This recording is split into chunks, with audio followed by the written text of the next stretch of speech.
Subscribe कीजिए हमारे YouTube channel नाते रजा को और बेल आइकन को प्रेस कीजिए, जिससे आपको हर रोज न्यू वीडियो की नोटिफिकेशन। मेरी बहनों की, उन बहनों की मैं तवज्जो चाहता हूं जिनकी औलाद बड़ी नहीं हुई है, जिनकी औलाद जवान नहीं हुई है, जिनकी औलाद बिगड़ी नहीं है, बल्कि अभी उनके बच्चे छोटे हैं और वो माएँ और बहनें जवानी में हैं। अब मेरी उन बहनों की मैं तवज्जो चाहता हूं। मेरी बहनों, क्या तुम भी यही चाहती हो कि जैसे बुढ़ापे में वो बूढ़ी औरतें बिगड़ी हुई औलाद के लिए रो रही है, बिगड़े हुए बेटे और बेटी के लिए रो रही है, बुढ़ापे में जब तुम्हारी औलाद जवान हो जाए तो इसी तरह तुम भी रो, इसी तरह तुम भी गिड़गिड़ाओ, इसी तरह तुम भी खून के आंसू रो। अगर मेरी जवान बहनों तुम ये नहीं चाहती कि बड़ी होने के बाद तुम्हारी औलाद भी तुम्हें खून के आंसू रुलाए और तुम्हें तड़पाए, तुम्हें छोड़ करके चली जाए, अगर तुम ये चाहती हो कि तुम्हारी औलाद तुम्हारे साथ ऐसा ना करे जैसा कि आज के बूढ़ों के साथ हो रहा है, तो मेरी बहनों तुम्हें आज एक काम करना होगा और बहुत संजीदगी से पूरी गुफ्तगू सुननी होगी। आप क्या सोचती हैं, अगर किसी का बेटा शराबी हुआ है तो क्या सिर्फ उस शराबी का कसूर है? किसी का बेटा जिना और बदकारी में डूबा है तो क्या उस बदकार का कसूर है? किसी का बेटा चोर और डकैत हो गया है तो क्या इसमें जो है उस चोर और डाकू का सिर्फ कसूर है? नहीं नहीं, उनका कसूर तो है और जरूर है, लेकिन उससे ज्यादा कसूर उन जालिम माँ बाप का है जिन्होंने अपनी जवानी में जब उनके बच्चे छोटे थे तो उस वक्त उनकी तरबियत की तरफ ध्यान नहीं दिया, उस वक्त उनकी तरबियत की कोशिश नहीं की, उस वक्त उनको संवारने की कोशिश नहीं की। बाप पूरा पूरा दिन कारोबार पर रहा और काम करता रहा और पैसे कमाता रहा, और जब शाम को आता था तो टीवी खोल करके बैठ जाता था या अपने दोस्तों में गप्पे शप्पे करने बैठ जाता था, गपशप लगाने बैठ जाता था, और माँ पूरा दिन किचन में गुजार देती थी और रिश्तेदारों में सर्व कर देती थी। अपने बच्चों की तरबियत की तरफ ध्यान नहीं दिया, अपने बच्चों की तरबियत की तरफ तवज्जो नहीं दी, तो आज वो बूढ़ी माएँ और बूढ़े बाप खून के आंसू रो रहे हैं। ऐ खातूने जन्नत की कनीजों, अभी पाला तुम्हारे हाथ में है, अभी मौका तुम्हारे हाथ में है कि तुम्हारे बच्चे छोटे हैं, अब तुम उस मंजिल से बचना चाहती हो तो मेरा ये मशवरा है, सुन्नी दावत इस्लामी के हुबली के इज्तिमा के अंदर ये मशवरा है कि मेरी बहनों, अगर तुम इस नुकसान से बचना चाहती हो तो अपने बच्चों की सही तरबियत करो, अपने बच्चों की अच्छी तरबियत करो। और आज तरबियत किस तरीके से करना चाहिए, एक माँ कौन सा रोल प्ले कर सकती है, एक माँ अपने बच्चे को कैसे संवार सकती है, अच्छी तरह याद रखना। माँ अगर चाहे तो बच्चा वली और कुतुब और अब्दाल भी हो सकता है, और माँ अगर चाहे तो अल्लाह अकबर बच्चा चोर डाकू और लुटेरा भी बन सकता है। ये माँ के हाथ में है। किसी शायरा ने कहा था कि अल्लाह अल्लाह, और बहुत खूब कहा था, बल्कि किसी शायर ही ने कहा था कि आज भी हो सकता है ईसा का परतो पैदा, आज भी हो सकता है। उसने ईसा सा बेटा कहा था, लेकिन मैं जरा मसले की नजाकत को देखते हुए थोड़ा तरमीम के साथ कहूं, आज भी हो सकता है ईसा का परतो पैदा, आज भी हो सकता है ईसा का परतो पैदा।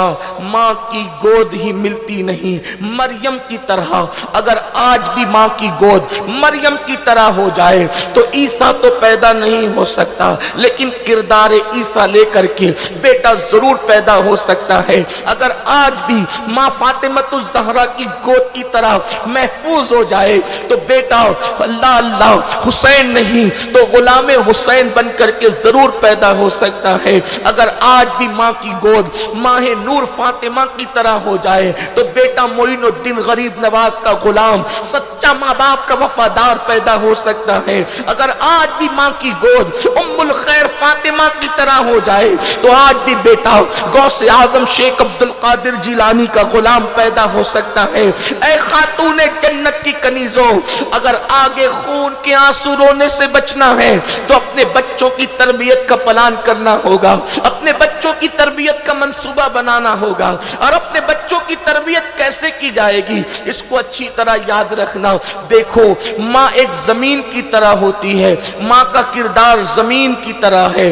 اللہ اللہ, آپ نے کبھی نہیں دیکھا ہوگا کہ زمین خراب ہو تو اس خراب زمین میں کبھی اچھی فصل آ جائے. یہ بات یاد رکھنا, اگر ماں گانے سنے گی اور ماں گانے گنگنائے گی تو بیٹا کبھی نیک اور متقی نہیں ہو سکتا.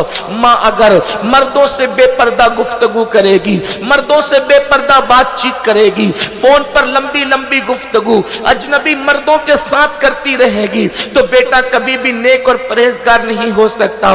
ماں اگر اپنے شوہر سے جھگڑا کرے گی, یعنی ماں باپ میں جھگڑا ہوگا, تو اولاد کبھی بھی جو ہے وہ شریف نہیں ہوں گے. ماں باپ کو جھگڑا کرتے دیکھ کر اولاد بھی جھگڑا کرے گی. میری بہنوں یاد رکھنا, اگر تم صدقہ نہیں کرو گی تو تمہاری اولاد اللہ کی راہ میں دینے والی نہیں بنے گی بلکہ وہ لوٹنے والی بنے گی. اے میری بہنوں, اگر تم گالی دو گی تو تمہاری اولاد تم کو سن کر کے گالیاں دے گی. اگر تم سیریل میں زنا کے مناظر دیکھو گی تو تمہاری اولاد بھی وہ زنا کے مناظر بچپنے میں دیکھ کر جوان ہو کر کے پھر وہ بھی بدکاری کرتے نظر آئیں گے. اے خاتون جنت کی کنیزوں, آج اگر بیٹیاں کسی غیر کا ہاتھ پکڑ کر کے بھاگ رہی ہے تو کس نے کوچنگ کی تمہاری بچیوں کی بھاگنے کے لیے, کس نے ذہنی تربیت کی تمہاری بچیوں کی بھاگنے کے لیے, تمہاری بچیوں کو آوارہ پن پہ کس نے ابھارا؟ یقیناً تمہارے گھر کوئی آیا تو نہیں, کوئی سمجھانے کے لیے تو نہیں آیا, کوئی بگاڑنے کے لیے نہیں آیا, کوئی بدکاری پہ اکسانے کے لیے نہیں آیا. پھر آخر کون سی چیز تھی؟ تو یہ بات یاد رکھنا, اولاد کو بگاڑنے میں اس وقت تو جو سیریل رول ادا کر رہے ہیں اتنے زہریلے ہیں یہ سیریل, یہ دیکھنے میں تو بظاہر بہت دلچسپ ہے لیکن یہ ہمارے گھروں کو آگ لگا رہے ہیں, ہمارے گھروں کو تباہ کر رہے ہیں, ہمارے گھروں کو برباد کر رہے ہیں. اے خاتون جنت کی کنیزوں, ایک نرم پہلو تمہارے دل و دماغ میں ڈال دیا گیا. یہ سیریل تو گھریلو سیریل ہے, اس میں تو گھریلو کہانی بتائی جاتی ہے. پھر اس کے بعد کچھ لوگ کہتے ہیں یہ تو پاکستانی سیریل ہے, یہ تو فلاں ملک کے سیریل ہے, اس میں تو اسلام بھی بتایا جاتا ہے. سن لو, ہمیں سیریلوں سے اسلام سیکھنے کی ضرورت نہیں, ہمیں سیریلوں سے دین سیکھنے کی ضرورت نہیں. دین سکھائیں گے وہ لوگ جو نچنیے ہیں, دین سکھائیں گے وہ لوگ جو گویے ہیں, دین سکھائیں گے وہ لوگ جو اسکرین پر آ کر کے زنا کرتے ہیں. ہمیں سیریلوں سے دین سیکھنے کی ضرورت نہیں, ہمیں دین سکھانے کے لیے محمد الرسول اللہ کی ذات کافی ہے, ہمیں دین سکھانے کے لیے اصحاب مصطفیٰ کی ذات کافی ہے, ہمیں دین سکھانے کے لیے اہل بیت کی ذات کافی ہے, ہمیں دین سکھانے کے لیے غوث و خواجہ کی ذات کافی ہے, ہمیں دین سکھانے کے لیے صوفیاء کی ذات کافی ہے. ہم سیریل سے دین سیکھ رہے ہیں.